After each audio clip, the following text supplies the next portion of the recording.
सर्वांना नमस्कार. भिगवण येथे घडलेली घटना ही सध्या सर्वत्र चर्चेचा विषय ठरलेली आहे. या घटनेत एका हिंदू धनगर समाजाच्या मुलीने एका मुस्लिम समाजाच्या युवकासोबत केलेलं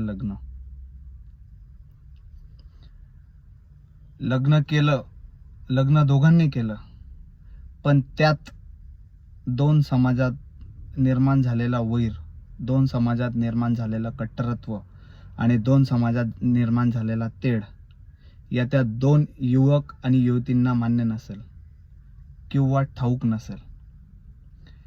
हे प्रेमापोटी केलं या फायद्यापोटी केलं या कुणाला फसवण्यासाठी केलं, हे ज्याचा त्याचा धर्म आणि ज्याच्या त्याच्या मनातलं ज्याला त्याला माहिती. पण यात भरडला गेला सर्वसाधारण समाज, सर्वसाधारण नागरिक आणि सर्वसाधारण व्यक्ती. प्रेम दोघांनी केलं, पण ड्युट्या पोलिसांच्या लागल्या.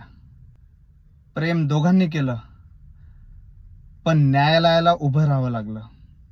आणि शेवटी न्यायालयाने निर्णय एकच दिला, मुलगी 18 वर्षाच्या वरती आहे आणि तिला तिचा निर्णय घेण्याचा अधिकार हा कायद्याने दिलेला आहे. हा तोच कायदा ज्या कायद्याचा सर्वसाधारण सर्वजण वापर करतात. आणि असं करत असल्यामुळे ज्या काही मुली, ज्या काही मुलं या कायद्याचा गैरवापर करून आपल्या आईवडिलांनी